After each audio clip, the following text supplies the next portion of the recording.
नमो अरिहन्ताणं नमो सिद्धाणं नमो आयर्याणं नमो वज्रायाणं नमो सवसावुणम् अरुहा सिद्धायर्या पूज्याया साहु पंच परमेठी देवी उचिठै आदे तम्मह आगाहु में शरणम। निज स्वरूप को परम रस जामे भरो अपार वंदो परमानंदमय समय सार अविकार। कुंद कुंद मुनि चंद्रवल अमृत चंद्र मुनि इंद आत्मरसी बानारसी वंदो पद अरविंद। स्याद्वाद अधिकार का मंगलाचरण।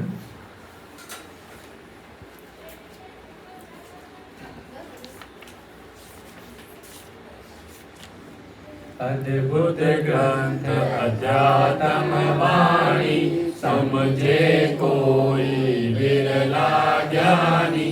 या में साधवाद अधिकारा ताको जोगी जे विस्तारा। तो ग्रंथ अति शोभा पावे वह गंधेयहु कलश कहावे। तब चित अमृत वचन बोले अमृत आचार्य बोले। कुंद कुंद नाटक विषय कहो गर्भ अधिकार। साधवाद में साधि में कहो अवस्था द्वार। कहो मुक्ति की कथा कहो मुक्ति को पंथ। जैसे व्रत कारज जहाँ तहाँ कारण ललि मंत्र। बस बस। वैसे तो मंगलाचरण ऊपर वाला ही है, एक दो छंद। नीचे वाले तो हम फिर भी बोल देते हैं, कोई दिक्कत नहीं है। समय सार ग्रंथ अध्यात्म का सर्वोपरि ग्रंथ जो हमको बहुत प्रेरणा देता है, बहुत उपदेश देता है कि आत्मा को जानो, क्योंकि सभी जिनागम का सार, द्वादशांग का सार आत्मा ही है। आत्मा माने कौन? मैं। द्वादशांग का सार कौन है? मैं हूँ, बस मैं, और कोई नहीं, बस मैं। मैं के पीछे बहुत रहस्य छुपा है। कभी आप पढ़िएगा मैं कौन हूँ और सुख क्या है। दो चार निबंध तो ऐसे हैं, पढ़ने ही चाहिए। मैं कौन हूँ और सुख क्या है, कितने प्यारे निबंध हैं, कितनी अच्छी अच्छी बातें उसमें कही है। अब मैं कौन हूँ की व्याख्या, मैं की परिभाषा कितनी लंबी है, मैं आपको बता नहीं सकता, लेकिन कुछ विशेषण उसमें आए हैं। जैसे कभी आप देखना मैं कौन हूँ, मैं की परिभाषा क्या दी है, आदरणीय दादा ने मैं की परिभाषा क्या दी है। उसमें लिखते दादा कि मैं राग वाला नहीं, मैं रोग वाला नहीं, मैं ज्ञान दर्शन वाला हूँ। चैतन्य की चित्त वृत्तियाँ जो उगती हैं वो मैं हूँ, ऐसा कह रहे हैं। बहुत अच्छे अच्छे शब्द हैं, मतलब वो दादा ने तो अमृतचंद आचार्य से प्रेरणा लेकर लिखे, क्योंकि ये सारे शब्द अमृतचंद स्वामी के हैं। बहुत बढ़िया बढ़िया है बात। देखिए स्याद्वाद अधिकार हम इतने दिनों के माध्यम से, कितने दिन हो गए आज? 5 दिन। 5 दिन में अब जब ऐसा होता है ना, आप पे डूंगरपुर में गाड़ी आए रेलवे स्टेशन पर, 2 मिनट या 1 मिनट रुकेगी, 1 मिनट में भी बहुत लोग चढ़ जाते हैं, कितना सामान चढ़ जाता है। तो 5 दिन में तो भाई क्या क्या चढ़ जाना चाहिए। अनेकांत स्याद्वाद के बारे में थोड़ा थोड़ा परिचय आपको हो रहा होगा, ऐसा मैं मानता हूँ। शब्द पहली बार सुने हो तो कोई दिक्कत नहीं है, क्या दिक्कत है। हम स्कूल में जाते हैं, कभी बच्चे, मतलब आप सब ने भी स्कूल पढ़ा है, हम भी कौन सा ABCD पहली बार मतलब जानते थे, पहले से ही शुरुआत किए ना, तभी तो समझ पाए ना, मेहनत किए तभी तो समझ पाए हैं, तभी तो हम अक्षर पढ़ पाते हैं, शब्द पढ़ पाते हैं। तो अनेकांश स्याद्वाद को भी धीरे धीरे हम समझ सकेंगे अगर थोड़ा प्रयास करेंगे। अभिषेक जी भाई साहब कितनी अच्छी बात कह रहे थे हम जब आ रहे थे रास्ते में, कि मैं आपको समझा दूं आप तीर्थंकरों की समोषण में जाकर भी समझ लो, तब भी आपको समझ में नहीं आने वाला। जब तक हम स्वयं प्रयास नहीं करेंगे, आप स्वयं जिनवाणी खोलकर नहीं पढ़ेंगे, थोड़ा चिंतन नहीं करेंगे, तब तक समझ में नहीं आने वाला। वो पंक्तियां प्रसिद्ध हैं, आपको याद होंगी। समझाने से समझ नहीं आता, जब समझे तब स्वयं समझ जाता। दिव्य ध्वनि भी किसे जगाती है, स्वयं जागरण हो तब भाती है। तीर्थंकर फरमाया मारीची बोलाया, माने क्यों किसकी कोई, क्योंकि आत्मा अनंत गुणों का धनी, फिर भी देखो पर्यायों में रुली। वही समझाने से समझ में नहीं आता। अगर समझाने से समझ में आता तो प्रत्येक विद्यार्थी को एग्जाम में टॉप करना चाहिए था, लेकिन कोई फेल होता है, कोई पास होता है। जब स्वयं जागरण होता है तभी समझ में आता है। इस समय ऐसा समझे कि जब कार्य होने वाला होता है तभी होगा। ये होनहार है, 5 समवाय है ना, स्वभाव, कालब्धि, भवितव्य, पुरुषार्थ, निमित्त। इसको हम ऐसे कहते हैं, भूख हो तो भोजन हो, विद्यार्थी हो तो विद्यालय हो, ऐसे ही 5 समवाय हो तभी कार्य हो। इन 5 समवायों के बिना कार्य हो ही नहीं सकता। इसमें आते हैं स्वभाव, कालब्धि, भवितव्य, पुरुषार्थ, निमित्त। भवितव्य का दूसरा नाम अगर कह सके तो होनहार। होनहार होगी तभी कार्य होगा। अब मैंने आपको पढ़ा दिया, मैं कहूँ मैंने पढ़ाया, मैंने भी नहीं पढ़ाया, आपने स्वयं समझा है। मेरे शब्द तो बस निमित्त हैं। मैंने भी जिनवाणी पढ़ी है, जिनवाणी मेरे को समझ में आई तो मेरे को जो मेरे को समझ में आया मैंने आपको वो समझाया। तो जब आपका समय आने वाला होगा अनेकांश से बार समझने का, तब समझ में आ जाएगा।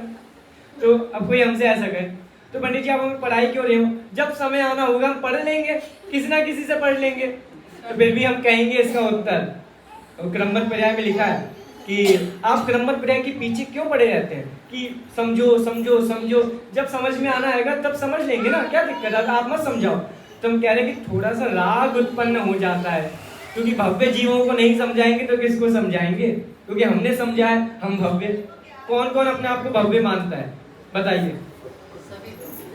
अब आप सभी की गारंटी मत लो, अपनी गारंटी लो। अगर हम अपने आप को भव्य मानते हैं तो समझ लीजिए हमको ये समझना ही है, ये हमारे तीर्थंकरों का, आचार्यों का आदेश है, इसको पालन करना ही पड़ेगा। एक लाइन समझो लेकिन समझ लो अच्छे से बस। बहुत सारे छंदों के माध्यम से हमने चर्चा की है, चली जाती बैठी लगता है, कोई बात नहीं। चलिए, हमने कल सप्तभंगी पर विवेचन किया था, सप्तभंगी क्या होती हैं, फिर से थोड़ा व्याख्या मतलब बनाते हैं अपन विषय की शुरुआत में। अनेकांत स्याद्वाद, वस्तु को समझने के लिए अनेकांत स्याद्वाद समझना अत्यंत आवश्यक है। वस्तु माने क्या? पदार्थ, द्रव्य, मैं, जितने भी हमको जगत में दिखता है सब वस्तु है। 6 द्रव्यों के नाम बोल दो ताकि वस्तु। हाँ, 6 द्रव्य के नाम, जीव, उद्गल, धर्म, अधर्म, आकाश, काल, ठीक है, ये वस्तु। इनको वस्तु कहो, पदार्थ कहो, द्रव्य कहो, सब एक ही पर्यायवाची है। अब वस्तु है अनेकांतात्मक, मतलब वस्तु में एक धर्म नहीं है, वस्तु में अनेक धर्म है, वस्तु में अनेक गुण है, वस्तु में अनेक शक्ति है, वस्तु का स्वभाव, ठीक है, शक्ति मतलब स्वभाव। तो वस्तु अनेकांतात्मक है, मतलब अनेक धर्म वाली है, एक धर्म वाली नहीं। अगर एक धर्म वाली होती तो एकांतात्मक कहते, लेकिन वस्तु में अनेक धर्म है तो अनेकांतात्मक वस्तु को कहा जाता है। इतना समझ में आ गया आप सभी को? अब आगे देखिए, उसी वस्तु मतलब अनेकांतात्मक वस्तु को समझाने की जो शैली है उसका नाम स्याद्वाद है। ये शब्द मैं पहले दिन से रिपीट कर रहा हूँ और अंतिम दिन तक रिपीट करता रहूंगा, आपके दिमाग में ये शब्द बस जाने चाहिए, ठीक है। तो वस्तु को, अनेकांतात्मक वस्तु को समझाने की जो शैली है उसका नाम स्याद्वाद है। वो वचन के यहाँ 7 भेद कहे हैं, वचन के, उस वचन के 7 भेद हैं। हमने 7 भंग पढ़े ना, सप्तभंग। वैसे तो भंग मैं कल बताना भूल गया, भंग मूलतः 3 ही हैं, 7 भंग नहीं है, भंग 3 ही होते हैं, अस्ति, नास्ति और अवक्तव्य, बस। उसकी थोड़ी और विशेष व्याख्या निकालो तो 7 भंग बन जाते हैं। और चूंकि ऐसा समझो, जो उत्तम रुचि वाले शिष्य हैं उनके लिए 3 भंग ही काफी है, उनको 3 भंगों में ही जिनवाणी समझ में आ जाती है। लेकिन जो संक्षिप्त रुचि वाले जीव हैं उनके लिए 7 भंग दिए हैं, उनको 7 भंग में जिनवाणी समझ में आएगी। इसलिए वचन के यहाँ 7 भेद कहे हैं। थोड़ा सा सप्तभंग के बारे में बताता हूँ, फिर हम आगे बढ़ेंगे। कल का विषय हमने जानबूझ के नहीं रखा था क्योंकि आप लोगों के चेहरे मैंने देख लिए थे। देखिए सप्तभंग, सबसे पहला अस्ति, नास्ति और अस्ति नास्ति, 3 भंग हो गए। फिर अवक्तव्य, अस्ति अवक्तव्य, नास्ति अवक्तव्य, 3 ही हो गए। फिर अब अंतिम अस्ति नास्ति अवक्तव्य। ये सप्तभंग के नाम तो याद है, तो याद हो जानी चाहिए। इसमें क्या याद करना है, अस्ति नास्ति याद रख लो, अवक्तव्य 3 शब्द याद रख लो, बाकी भंग आप अपने आप बना लोगे। अब देखो पानी वाले उदाहरण से, गिलास वाले उदाहरण से समझना। एक गिलास है वो आधा भरा हुआ है, ठीक है। अब कोई कहेगा, किसी से पूछो गिलास कैसा है, कि आधा भरा हुआ है आधा खाली है, तो पहले अस्ति बनाओ, तो आधा भरा हुआ है ये अस्ति, और आधा भरा हुआ नहीं है ये नास्ति, ठीक है। और अस्ति नास्ति क्रमशः कहो कि आधा भरा हुआ भी है आधा भरा हुआ भी नहीं है, तो ये अस्ति नास्ति। इतना समझ में आ गया। ये अस्ति नास्ति तीसरा भंग क्यों बनाया अस्ति नास्ति, क्योंकि मैंने कल भी बताया था कि हमारे वचनों की आप मानिए कमी है कि हमारे वचनों में से जो भी वाक्य निकलेगा वो क्रमशः ही निकलेगा। हम कोई भी चीज साथ में नहीं बोल सकते, हमें एक बाद में दूसरा दो, एक दो एक साथ नहीं बोल सकते हम लोग। इसलिए अस्ति नास्ति और अस्ति नास्ति। अब अवक्तव्य, अवक्तव्य मतलब उसको हम कहने में समर्थ नहीं है। अब जैसे एग्जाम्पल, इसी में घटाना है अपन को, कल नहीं घटा पाए थे क्योंकि मैं आज समझ के आ गया, तो मैं आपको बता रहा हूँ। अस्ति नास्ति और अस्ति नास्ति, उसके बाद आया अवक्तव्य। अवक्तव्य तो मतलब समझो कि उसको हम कहने में समर्थ नहीं है, मतलब एक समय में एक ही बात कहेंगे, दूसरी बात हम नहीं कह सकते। ऐसा बोलते हैं ना, उपयोग एक समय में एक ही जगह लगेगा, दूसरी जगह नहीं लगेगा। और आप सोचो हम जिनवाणी भी पढ़ लें, वहाँ घर के बारे में भी सोच लें, पूजन भी कर लें, ऐसा नहीं होगा। आपका उपयोग एक समय ही लगेगा। पूजन करते करते भी हमारा उपयोग घर में रह सकता है, और घर में रहते रहते भी हमारा उपयोग मंदिर जी में रह सकता है। ऐसा है, ऐसा बोलते हैं। उंगली करिए आप सभी ऐसे, हाथ सामने, आपको बताता हूँ। हाथ, एक हाथ, अब हाथ को देखो तो आपको मैं धुंधला दिखूंगा, अब मेरे को देखो तो आपको हाथ धुंधला दिखेगा। ये आपको सिद्ध करता है कि उपयोग एक समय एक ही जगह लगता है। बहुत लोग चालाक होते हैं, हम तो सब कर लेंगे, हम तो सब कर लेंगे, कहने की बात है, कुछ इसमें इस बात में दम नहीं है। तो अवक्तव्य मतलब एक समय में एक ही बात कह सकेंगे। अब अगला हो अस्ति अवक्तव्य। अस्ति अवक्तव्य में देखना कि पानी का गिलास भरा हुआ है, और ये हमने एक समय में एक बात की, अस्ति अवक्तव्य। तो एक समय में कहा ना कि पानी का गिलास भरा हुआ है, तो अगले, अब पानी का गिलास भरा हुआ नहीं भी है उसको भी कहो, तो भाई उसको अगले भंग में कहो कि पानी का गिलास भरा हुआ नहीं है। तो पानी का गिलास भरा हुआ है, तो पानी का गिलास भरा हुआ नहीं है, तो उसके लिए अवक्तव्य हो गया।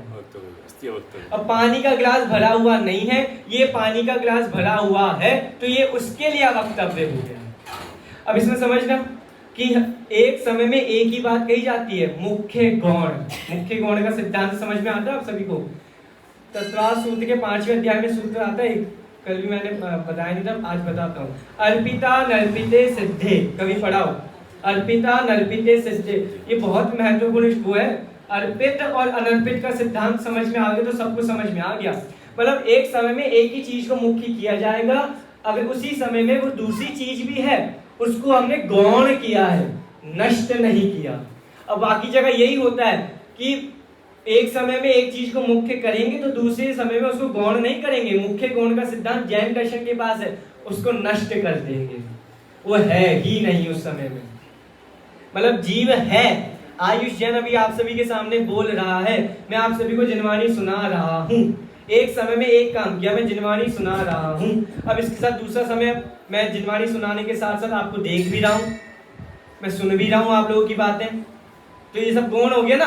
एक समय में एक चीज को ही मुख्य किया जाएगा, बाकी दूसरी चीज गौण है। जैन दर्शन का सिद्धांत समझ लो, मुख्य गौण, 2 शब्द है बस। इसलिए नयों के माध्यम से यही समझाया जाता है। एक नए कथन करेगा तो भाई उसी समय दूसरी बात उसके लिए गौण रहेगी, वो मुख्य रहेगी और दूसरी गौण रहेगी। जैसे एग्जाम्पल लो, आप सभी के लिए सरल एग्जाम्पल लेता हूं, अकाल मृत्यु। सुना है अकाल मृत्यु शब्द? क्या कहलाती है अकाल मृत्यु? कि भैया जगत में जैसे कोई कम उम्र वाले, जैसे मैं एग्जाम्पल, अब मैं यहाँ से जा रहा हूँ, मेरा एक्सीडेंट हो गया, मैं चला गया, पर्याय चेंज हो गई, तो भाई क्या कहा जाएगा, अकाल मृत्यु हो गई। अभी तो उनको परिवार के लिए क्या क्या नहीं करना था, है बहुत परिवार को आगे बढ़ाना था, बहुत परिस्थितियां सुधारनी थी, बहुत धर्म प्रभावना करनी थी, उनकी अकाल मृत्यु हो गई। अब इसमें थोड़ा विचार करो, क्या वास्तव में अकाल मृत्यु होती है? आयु कर्म का क्षय हो गया। देखो नहीं, देखो समझाता हूं आपको, 5 सिद्धांत बताए थे मैंने अभी आपको, स्वभाव, काललब्धि, भवितव्य, पुरुषार्थ और निमित्त। नाम याद हुए कि नहीं हुए? फिर से मेरे पीछे बोलना, स्वभाव, काललब्धि, भवितव्य, पुरुषार्थ और निमित्त। अब इसमें जो काललब्धि है ना, जब काललब्धि समवाय मुख्य हो और बाकी 4 समवाय गौण हो, तब कहा जाता है काल मृत्यु। और जब काल लब्धि समवाय गौण हो और बाकी 4 समवाय मुख्य हो, तब कहा जाता है अकाल मृत्यु। अब वास्तव में विचार करें, जो होना है सो निश्चित है, केवल ज्ञानी ने गाया है। तो केवल ज्ञानी के ज्ञान के अनुसार देखो तो अकाल मृत्यु नहीं है, क्योंकि वो तो उसी समय हुआ है जब उसको उस समय पर्याय चेंज होनी थी, उसी समय हुई है। वो तो हम लोग अकाल मृत्यु कह देते हैं। इसलिए तत्वार सूत्र, मतलब आप देखिए तत्वार सूत्र कितना महत्वपूर्ण ग्रंथ है। उसके दूसरे अध्याय का अंतिम सूत्र देखो, औपादिक चरमोत्तम देहा संके वर्षायुषो न भवतायुषा। इस सूत्र मेरे को इसलिए पसंद है क्योंकि इसमें आयुष नाम भी आ जाता है, तो मेरी दीदी का नाम वर्षा है, उसका नाम भी आ जाता है। लेकिन ये इससे मान नहीं है, इस सूत्र में से क्रमबद्ध पर्याय निकाली है।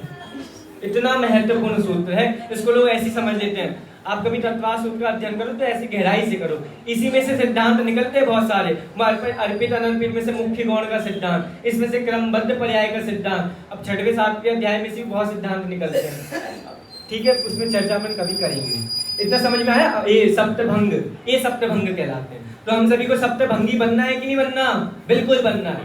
गर्व के साथ कहना, हमको सप्तभंगी बनना है, हमको भंगी बनना है, गर्व से कहना। क्योंकि हम लोग जानते हैं ना उसका सिद्धांत क्या अलौकिक है, सामान्य क्या जानेगा। इसका ये सिद्धांत के पीछे कितना रहस्य छुपा है, इस शब्द के पीछे कितना रहस्य छुपा है। ठीक है, अब अगला छंद हम पढ़ेंगे। इतना विवेचन आपको समझ में आ गया होगा।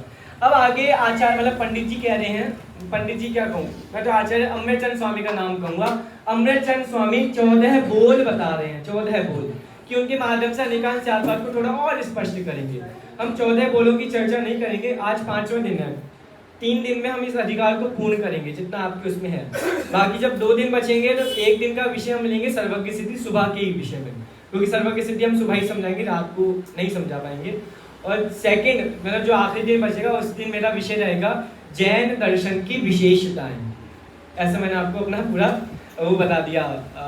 जैसे बीए में कहते हैं ना शेड्यूल, एक शब्द आता है भूल गया, चलो कोई बात नहीं, याद आएगा तब बताएंगे। हाँ टाइम टेबल, लेकिन उसके लिए पर्टिकुलर शब्द आता है, कोई बात नहीं।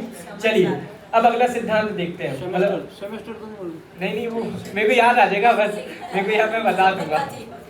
देखिए अगला छंद पढ़ते हैं, इसमें 14 बोल बताए हैं। एक छंद पढ़ के आपको 14 बोल समझ में नहीं आएंगे क्या बता रहे, लेकिन जब मैं एक एक बोल का वर्णन आपको पढ़ाऊंगा तो आपको समझ में आएगा। चलिए निकालिए सभी, इसमें ये है ना ज्ञान को कारण। चलिए, ज्ञान को कारण गेय आत्मा त्रिलोकमय, गेय सो अनेक ज्ञान मेल गेय छाई है, जोनो गेय तोलो ज्ञान सर्वद्रव्य में विज्ञान, गेय क्षेत्र मान ज्ञान जीव वस्तु नाही है, देह नसे जीव नसे देह उपजत लसे, आत्मा अचेतना में सत्ता अंश माही है, जीव छिन भंगुर अज्ञायक सहज रूपी ज्ञान, ऐसो ऐसो एकांत अवस्था मूढ़ पाई है। देखो क्या कह रहे हैं, थोड़ा बहुत समझ में नहीं आया होगा जी, कोई बात नहीं मैं समझाता हूँ। देखो पहला बोल, अब 14 बोलों के नाम एक साथ नहीं समझा रहा, जब अपन पढ़ते जाएंगे तब आपको समझ में आएगा। देखो पहला बोल है गेय। पहले बोल का नाम क्या है? गेय। गेय कल भी बताया था। पूरी दुनिया को 2 भागों में बांटो, एक साइड रखो अपने आप को मतलब स्व, और दूसरी साइड जितना बचा सब पर। मतलब आप देखो मेरे लिए आप पर हो, आपके लिए मैं पर हूँ। एक सिद्ध भगवान के लिए दूसरे सिद्ध भगवान पर हैं, जीव नहीं है उनके लिए, पर हैं। कितना अलौकिक सिद्धांत है ये, मतलब ये विशेषता यही मिलेंगी और कहीं और नहीं मिलेंगी। तो पहला बोल है गेय। मतलब जो पर है उसका नाम दूसरा लो गेय। मतलब जो जानने योग्य पदार्थ हैं उनको हम एक शब्द में कहें तो गेय। अगला है त्रैलोक्यमय। पहला गेय समझते हैं, कि आपको समझ नहीं आएगा। गेय, गेय मतलब समझ गए ना इतना तो, कि जो जानने योग्य पदार्थ है उनको गेय कहते हैं। अब गेय का स्पष्टीकरण देखो, इसमें क्या लिखा है। एक पक्ष यह कहता है कि ज्ञान के लिए गेय कारण है, मतलब गेयों के अनुसार ही ज्ञान होगा, गेय नहीं होंगे तो ज्ञान भी नहीं होगा। इतना समझ में आ गया। अब इसका इस पहले बोल का स्पष्टीकरण किया है अगले छंद में। इस पहले मतलब इसमें आपसे आत्मक अधिकार में आप 14 छंद बनेंगे अलग अलग, जिसमें से एक छंद मैंने आपको भी दिया है, मतलब कुछ ही दिए मैंने। कितने छंद है बताइएगा आप लोग, टोटल कितने छंद बचे आपको? 21 20 मतलब क्रमशः बताओ नंबर से। अच्छा कितने बचे हैं अभी? कितने हो गए अपने? 12 हो गए ना। 8 बोल बचे। अब बस 8 बोल आएंगे। अब 8 बोल, जिसमें से अब 14 बोल है, कुछ कुछ कठिन है वो नहीं समझाएंगे, जो 8 सरल सरल है उनको समझाएंगे। पहला बोल सबसे सरल है, सबसे सरल गेय। इतना समझ के ना, गेय के अनुसार ज्ञान होगा। मतलब ये टैबलेट रखा है, टैबलेट है तो मेरे को टैबलेट का ज्ञान हुआ, गेय है तो ज्ञान हुआ। अभी टैबलेट नहीं होता तो मेरे को इसका ज्ञान नहीं होता। माइक है तो ज्ञान में आया कि ये माइक है, आपको ज्ञान में आया कि ये कुर्सी है, क्योंकि कुर्सी है ना, गेय उपस्थित होगा तभी ज्ञान होगा। इतना समझ में आ गया आप सभी को। अब इस पहले छंद का स्पष्टीकरण, मतलब सामने वाला पक्ष क्या कह रहा है और पंडित जी उसका क्या निराकरण कर रहे हैं, ये समझिएगा आप लोग। हम अगला छंद पढ़ेंगे साथ में। को मोड़े कहे जैसे प्रथम सवारी भोंती, पाछे ताके ऊपर सुचित्र आछो लिखिए, तैसे मूल कारण प्रगट घट पट, जैसो तैसो जहाँ ज्ञान रूप कारज विषय। ज्ञानी कहे जैसी वस्तु तैसो ही स्वभाव ताको, ताते ज्ञान गेय भिन्न भिन्न पद देखिए, कारण कारज दो एक ही में चेपे, तेरो मत साचे व्यवहार दृष्टि देखिए। देखो एक दृष्टांत के माध्यम से सामने वाले पक्ष ने अपनी बात कही है, अब पंडित जी उसका निराकरण करेंगे। पहले देखते हैं दृष्टांत क्या है। देखो भैया, 2 आदमी हैं, 2 जीव हैं अलग अलग, दोनों के बीच में कंपटीशन हुआ। समझना ध्यान से, दोनों के बीच में कंपटीशन हुआ कि कौन सबसे अच्छा चित्रकार है, सबसे अच्छा पेंटर कौन है, ये कंपटीशन हुआ। अब राजा के पास गए, राजा, उन दोनों ने बहस हो गई कि भाई, राजा ने कहा ठीक है मैं निश्चय करूंगा कौन सबसे बड़ा पेंटर है, ठीक है। तो दोनों राजा ने क्या किया, दोनों को एक एक जगह खड़ा कर दिया, एक एक जगह दोनों को खड़ा कर दिया। अब एक के सामने, मतलब दोनों के सामने एक एक दीवार बना के खड़ी कर दी, बहुत लंबी दीवार दोनों के सामने, एकदम सामने सामने। अब उन्होंने कहा ये दीवार पूरी प्लेन है, आप इस पे अपनी पेंटिंग कीजिए, आपको जो बनाना है बनाइए, मैं निर्णय करूंगा कौन सर्वश्रेष्ठ कलाकार है, सर्वश्रेष्ठ पेंटर है। भैया उन्होंने 1 महीने का समय दे दिया। अब क्या किया, दोनों थे ना, दोनों लग गए, बीच में पर्दा लगा दिया। अब दोनों बना रहे अपनी अपनी पेंटिंग, बहुत बढ़िया बहुत बढ़िया बहुत बढ़िया। अब भैया एकदम 1 महीना पूरा हो गया। 1 महीने के बाद निर्णय का नंबर आया तो भैया पर्दा खोला गया। एक ने तो इतना बढ़िया चित्र बनाया, अद्भुत, आनंद आ गया, उसने राजा का ही चित्र बना दिया, बहुत प्यारा चित्र। अब सामने वाले के पास गए, उसकी दीवार खाली। इसने क्या किया, तुमने क्या किया, सो गए थे क्या, 1 महीने तक तुमने क्या किया? भैया उसने कहा राजन एक बार शांति से देखिए तो उसने पता है क्या किया था, उसने 1 महीने तक दीवार को इतना साफ किया कि सामने वाले का चित्र उसमें झलकने लगा। ये उसकी कलाकारी। अब वो जीत गया। पंडित जी यहाँ क्या कह रहे हैं, सुनना ध्यान से।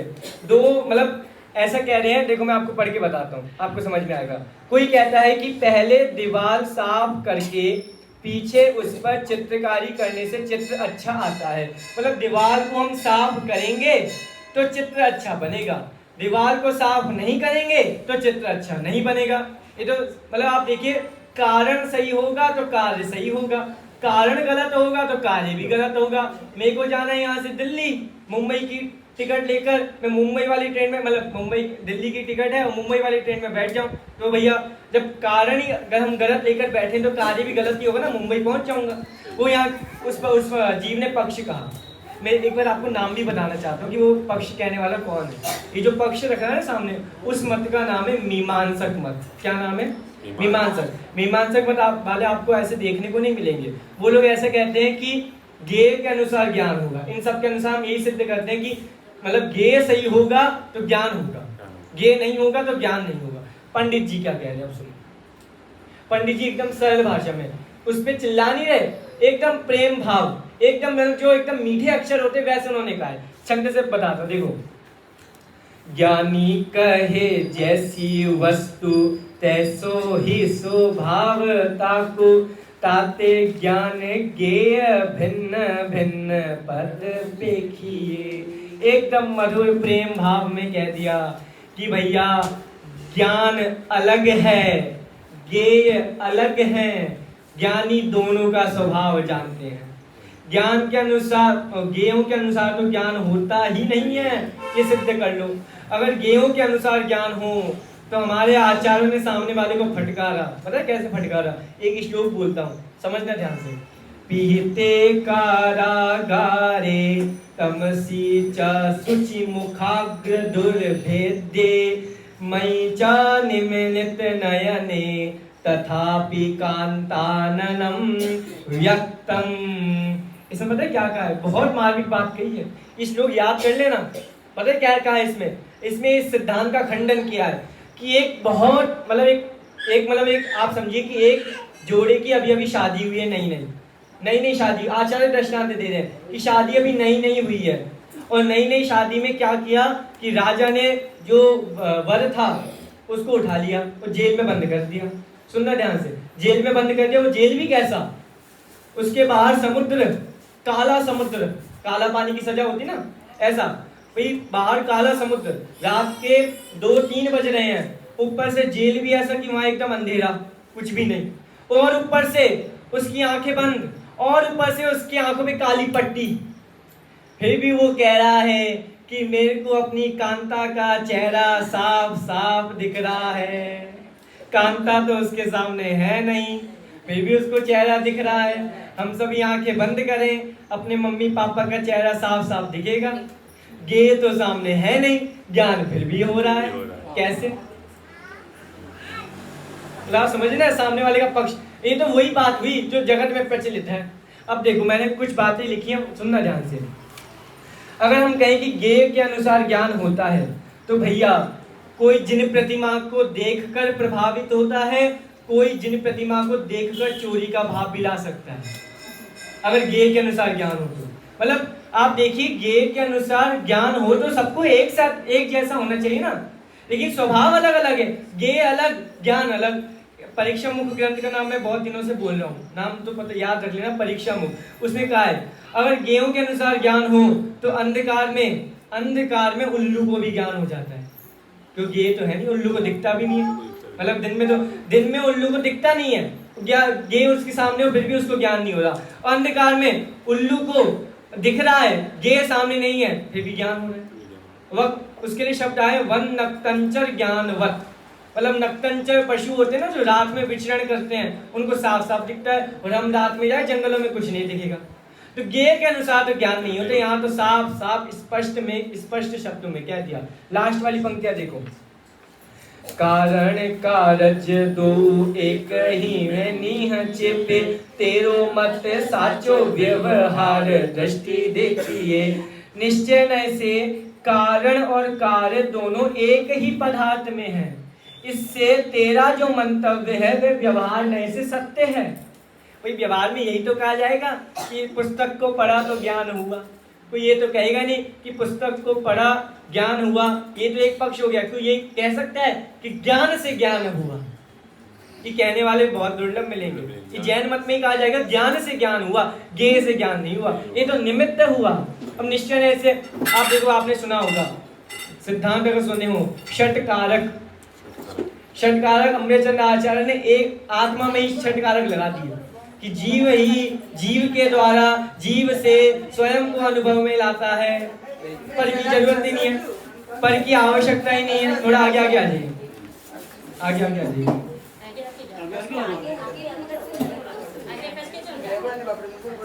हाँ जी भाई, हाँ व्यवस्था हो रही है, धीरे धीरे सब आगे आ रहे हैं, बोलने की आवश्यकता ही नहीं है। चलिए ठीक है, आप ये समझिए ना, मतलब एक पक्ष क्या कह रहे हैं, गे के लोभी। कल मैं एक लोभी बताना भूल गया। लोभी बहुत प्रकार के होते हैं। एक अमृतचंद आचार्य ने बताया गे के लोभी, मतलब मैं जानूं। ये सब वो लोगों की आदत होती है पंचायत की, ये भी जानना है, वो भी जानना है, वो भी जानना है, वो भी जानना है। अगर सब कुछ जानने की आपकी पंचायत है तो केवल ज्ञानी बन जाओ। ये केवल ज्ञानी पर को जानने के बावजूद भी पर से प्रभावित नहीं होते, स्व से ही प्रभावित रहते हैं। तो गे के लोग भी बताए कि भैया जो ऐसा मानते कि गे के अनुसार ज्ञान होगा, उनकी बात गलत है। व्यवहार ने से भले ठीक हो, लेकिन निश्चय ने से ज्ञान से ही ज्ञान हो रहा है। तो आप देखो ज्ञान प्रति समय अनुभव में आ रहा है। जैसे मैं आप लोगों के घर में आऊं भोजन करने, अब मैं भोजन कर रहा हूँ, कोई आया, पंडित जी क्या कर रहे हैं आप? मैं बोलूंगा भोजन कर रहा हूँ। कोई ये तो नहीं बोलता आप लोग मैं भोजन कर रहा हूँ, ये तो बोलते भोजन कर रहा हूँ। मैं शब्द तो साइलेंट हो गया ना, फिर भी मैं शब्द है। इससे सिद्ध होता है कि ज्ञान प्रति समय है, हम बोलते नहीं है लेकिन है हर समय। इसलिए लिखा पंक्तियों में, आपाल गोपाल भगवान आत्मा प्रति समय सबको अनुभव में आ रहा है। समझे आप? ये कितनी सरल बात है, कोई कठिन तो है नहीं, एकदम सरल है। संगी पंचेंद्रिय जीवों को समझ में नहीं आएगी तो किसको समझ में आएगी? समझे आप? चलिए, तो एक पक्ष तो ये हो गया। तो मैं फिर से पंक्ति पढ़ता हूँ, आप सारांश में ये समझिएगा, निश्चय न से कारण और कार्य दोनों एक ही पदार्थ में है। इससे तेरा जो मंतव्य है वो व्यवहार नहीं से सत्य है। उसको झूठा भी नहीं कह रहे भाई, तेरी बात ठीक है, थोड़ा नयों को समझ। नयों को नहीं समझेगा तो अपनी ही तलवार अपनी गर्दन पे काटेगा। नयों को समझेगा तो तेरा पक्ष भी ठीक है, हमारा पक्ष भी समझ ले भाई। लेकिन अब देखो निश्चय व्यवहार, और इसमें सही क्या है? निश्चय। ये तो अटल सिद्धांत है कि निश्चय ही सत्य है। अब व्यवहार को जितना भी सत्य कहते जाओ कहते जाओ, अरे कितनी मूर्खता है। लोग व्यवहार को सत्य कहते हैं लेकिन व्यवहार स्वयं को असत्यात कहता है। एक एक नए जब एक एक नए मतलब विषय का कथन करेगा ना, अगला नए जब आएगा तो दूसरा नए अपने आप व्यवहार हो जाएगा। तो एक समय परम शुद्ध निश्चय नए भी व्यवहार में आएगा, एक समय परम भाव ग्राही नए भी व्यवहार में आ जाएगा। मतलब आत्मा को जानना है तो अभेद जानना पड़ेगा, भेद नहीं चलेगा।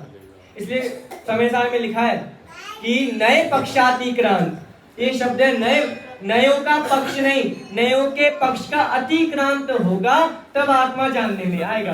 लेकिन अतिक्रांत तक पहुंचने के लिए भी नयों को समझना जरूरी है।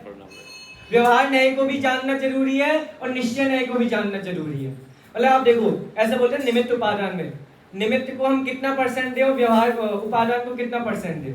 कोई भी कार्य होगा तो निमित्त उपादान तो होगा। अब बताओ निमित्त को कितना परसेंट मिलेगा और उपादान को कितना परसेंट मिलेगा? निमित्त उपादान पीछे वाले ने समझा नहीं है क्या? देखो निमित्त मतलब कोई कार्य हो रहा है, मैं बोल रहा हूँ या मैं आपको पढ़ा रहा हूँ, आप समझ रहे हैं, तो मैं आपके समझने में निमित्त हुआ, लेकिन आप स्वयं के उपादान से समझ रहे हैं। इतना संक्षिप्त में समझा दिया। अब आप बताओ हमें बंटवारा करना है तो निमित्त को कितना परसेंट मिलेगा, उपादान को कितना परसेंट मिलेगा? मैं आपको थोड़ा मदद करता हूँ। एक ऑप्शन है 50-50, एक ऑप्शन है 0-50। अब क्या करें? 0-50। सोच लो, 50-50 और 0-50। कौन कहता है 50-50 वाले? हाथ खड़ा करो भाई। दोनों ठीक है, आधा उसको भी मिलना चाहिए, आधा उसको भी मिलना चाहिए। समझौतेवादी होते ना, यही समझौता निकालते हैं। 50-50 वाले कौन कौन है? अब 0-50 वाले, बहुत बढ़िया। जिन्होंने हाथ खड़ा किया वो भी अपने आप को 0 नंबर दे दे। मैंने एक ऑप्शन जानबूझ के नहीं रखा। 100 निमित्त को भी 100% मिलेगा और उपादान को भी 100% मिलेगा।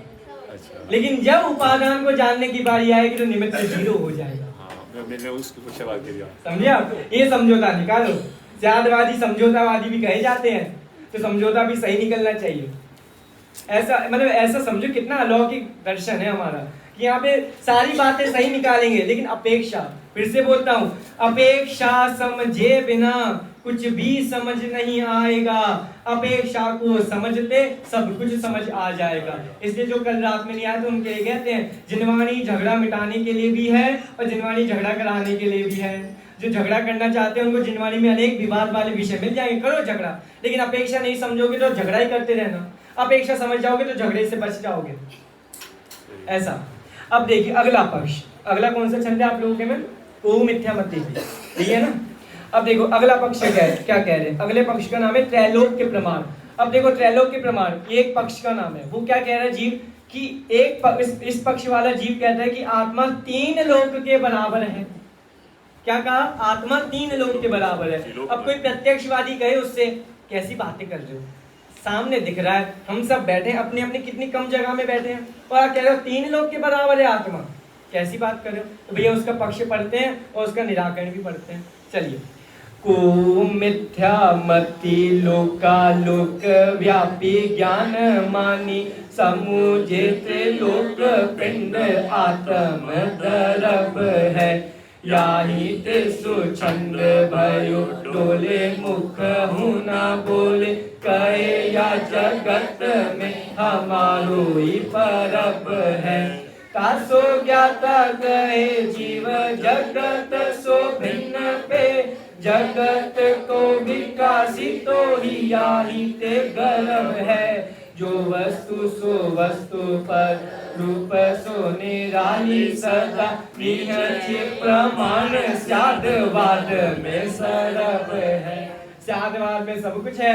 समझो यहाँ क्या कह रहे हैं, देखो कोई अज्ञानी, मैंने पहले कौन से मत का नाम कहा था? मीमांसक। क्या बोला था मैंने?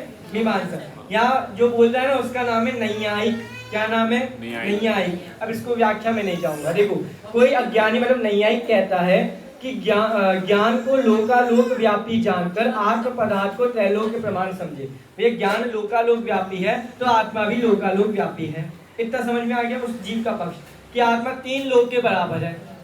इतना समझ में आ गया। अब देखो वो अपने बात को और स्पष्ट करा, इसलिए अपने को सर्वव्यापी समझकर स्वतंत्र वर्तते हैं। जो ऐसा मानते हैं कि मैं 3 लोक के बराबर हूँ, वो इस अभिमान में आ जाते कि मैं ही सब कुछ हूँ, आई एम इनफ, बस इतना ही मानते हैं, मैं ही सब कुछ हूँ, इस अहंकार में जग जाते हैं।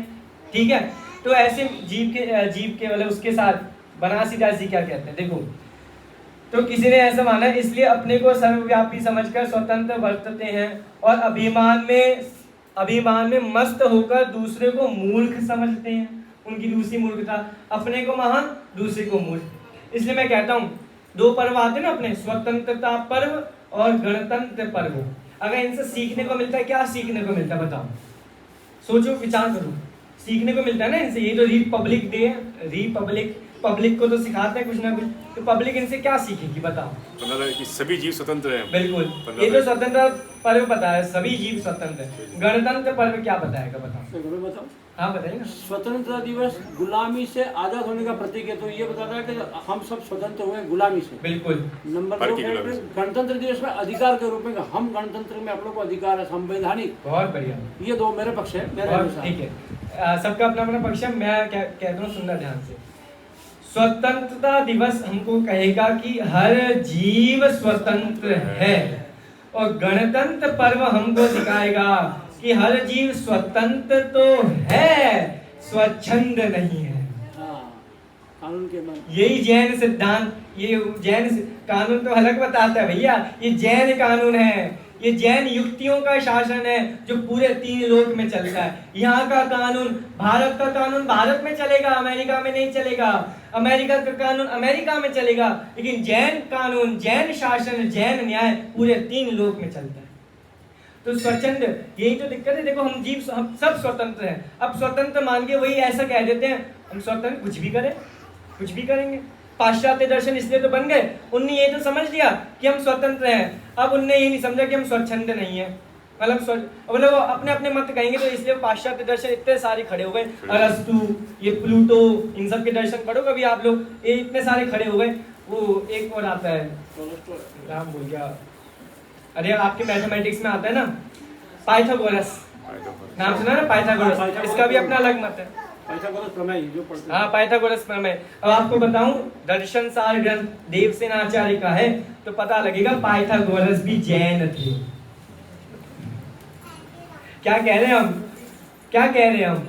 हम नहीं कह रहे, जैन आचार्य कह रहे हैं, पढ़ना कभी। इसके लिए एक लेख लिखा है मैंने, पाइथागोरस, क्या पाइथागोरस जैन थे, इसमें जो जो प्रमाण मिलते हैं मैं आज भैया को भेज दूंगा, आप लोग पढ़ना, कितना अद्भुत वो भी विषय है। तो देखो यहाँ क्या कह रहे हैं, कोई अज्ञानी ज्ञान को लोकालोक व्यापी जानकर आत्म पदार्थ को त्रैलोक के प्रमाण समझ बैठे हैं और इस अहंकार से अपने में मस्त हैं और दूसरे को मूर्ख समझते हैं। अब देखो उनसे क्या कहते हैं, किसी से बात भी नहीं, वही कह रहे हैं, किसी से बात भी नहीं करते और कहते हैं कि संसार में हमारा ही सिद्धांत सच्चा है, इस एकांतवाद में जी रहे हैं। उनसे स्यादवादी ज्ञानी कहते हैं कि जीव जगत से जुदा है परंतु उसका ज्ञान त्रैलोक में प्रसारित होता है। हमारे यहाँ भी जीव को त्रैलोक के प्रमाणिका है, बताओ किस अपेक्षा से? 3 अपेक्षा आती हैं। सबसे पहली अपेक्षा समुद्रघात। समुद्रघात सुनाओ। समुद्रघात की परिभाषा ही ऐसी है, मूल शरीर को छोड़े बिना आत्म प्रदेशों का 3 लोक में फैल जाना, उसका नाम समुद्रघात है। इस अपेक्षा से जीव त्रैलोक के प्रमाणी है, ठीक है। और इस अब 1-2 अपेक्षा और है, उसको अपन बाद में समझ लेंगे, समय हो रहा है, ठीक है। इस अपेक्षा से तो उनसे स्यादवादी ज्ञानी कहते हैं कि जीव जगत से जुदा है परंतु उसका ज्ञान त्रैलोक में व्याप्त है। जैसे एग्जाम्पल, केवल ज्ञानी जीव है लेकिन उनका ज्ञान 3 लोक को जानता है। या केवल ज्ञानी में शक्ति नहीं, हमें भी इतनी शक्ति है, वो शक्ति अभी प्रकट नहीं हुई, अलग बात है। लेकिन देखो कह रहे हैं कि प्रत्येक अप्पा सो परम अप्पा, आत्मा ही परमात्मा है। ये जैन दर्शन ही कहता है जगत में, बाकी जगत तो देखो भक्त ही बने रहेंगे। जैन दर्शन कहता है भक्त नहीं भगवान बनेंगे, ये सिद्धांत है हमारा। भक्त बने बने अनादिकाल हो गए, भक्त बनने से हाथ में कुछ नहीं आया, अब समय आया है तो भक्त पना को छोड़कर भगवान बने में आए। उन्हीं का भक्त पना शोभित देता है, शोभा देता है, जो ऐसा जानते कि मैं भगवान हूँ, उनकी सच्ची भक्ति होती है। इसलिए बोलते सम्यक दृष्टि ही सच्ची भक्ति करता है, बाकी मिथ्या दृष्टि की भक्ति तो ठीक है। चलिए ऐसा ठीक है। परंतु पदार्थ अपने सिवाय अन्य पदार्थों से जुदा है, निराला है, सो निश्चय ऐसे स्यादवाद में सब गर्भित है। निश्चय ऐसे स्यादवाद में सब कुछ समझ में आएगा अगर समझेंगे तो। इसलिए स्यादवादी है। देखिए स्यादवाद का सिद्धांत बहुत अलौकिक है, समय हो गया है। एक आपसे अंतिम बात बताता हूँ। स्यादवाद मतलब ऐसा कहता है कि ये भी सही है वो भी सही है, लेकिन अपेक्षा समझो, अपेक्षा समझो। और दूसरी बात मैंने कल बताया था, ये भी सही है वो भी सही है ऐसा कहकर हमारे पैर पे कुल्हाड़ी गिरेगी कि बलि देना भी सही है और बलि देना भी गलत है, ऐसा लगाएंगे क्या? नहीं। इसलिए इसमें समझ जाए, जो वस्तु में धर्म हो, जो वस्तु में शक्ति हो, जो वस्तु में धर्म गुण हो, उसी में स्यादवाद घटित होगा, सब में स्यादवाद घटित नहीं होगा। इसलिए आपने सुना होगा दिल्ली में एक जगह है संसद भवन, सुना है ना संसद भवन? ये संसद भवन क्या कहलाता है, क्या होता है वहां पर? कांग्रेस भाजपा और मैं ज्यादा नहीं बोलना चाहता, ये होता है ना। आचार्य समंतभद्र स्वामी से पूछा गया संसद भवन माने क्या?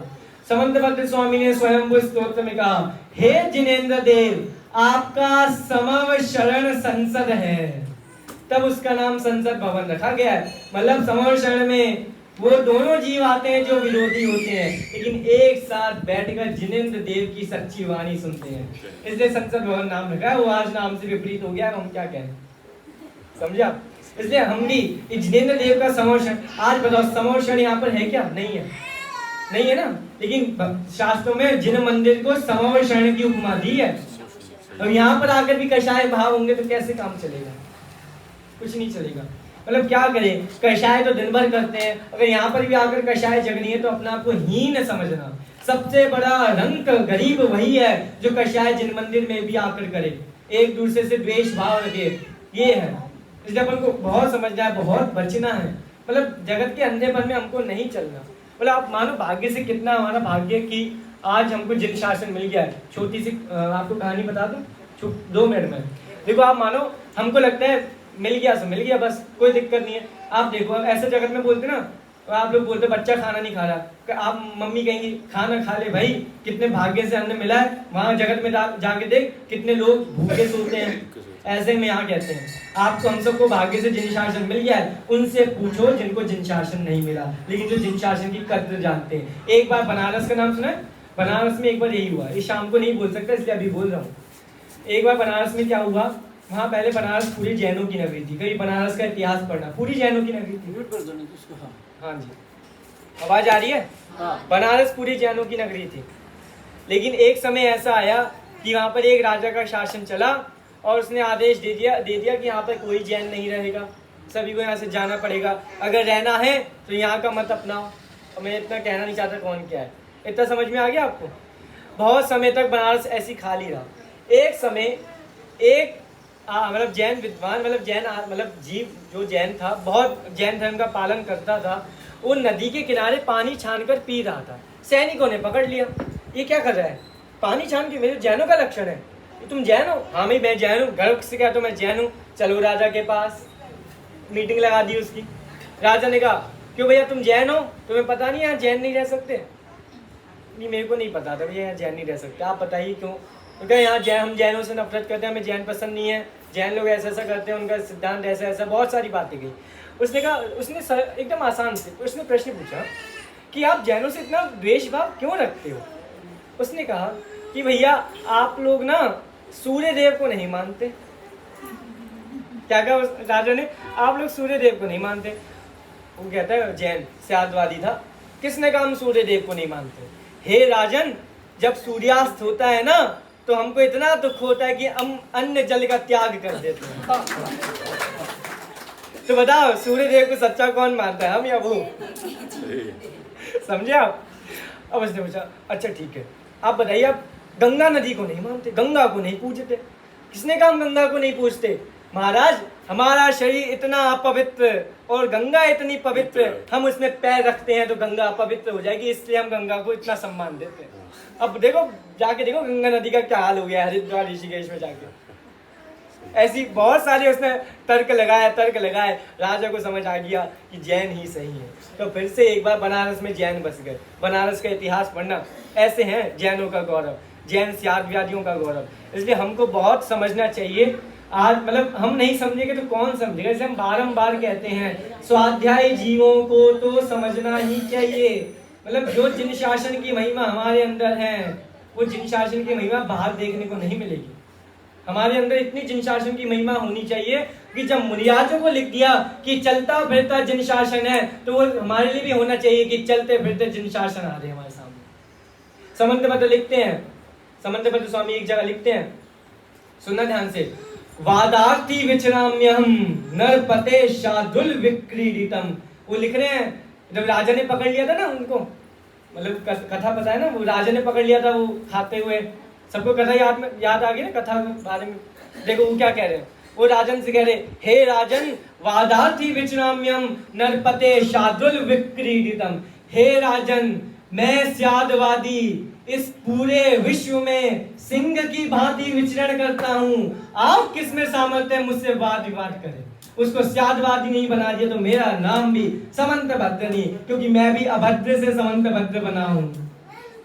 ऐसा लिखा है उन्होंने, उन्हीं की शब्द बोल रहा हूँ, वादार्थी विचराम्यम नरपते शार्दुल विक्रीडितम। अब कोई कहेगा ये तो अभिमान कर रहे हैं, कितना अभिमान है? ये अभिमान नहीं है, एक गर्व है, एक गौरव है स्यादवाद का, क्योंकि जिनने समझा है उन्हीं को समझ आएगा, बाकी को तो अभिमान ही लगेगा। समझिए? इसलिए हमको समझना है जैन आचार्यों की भाषा। जैन आचार्य आपको हमको समय समय पर डांटेंगे भी, जैन आचार्य समय समय पर प्यार से भी समझाएंगे, लेकिन जब आप हरकतें गलत करेंगे तो डांटेंगे भी। इसलिए ग्रंथ पढ़ोगे तो आपको पता लगेगा स्त्रियों की कितनी निंदा की गई है। वो हम लास्ट दिन करेंगे बात, ठीक है? चलिए।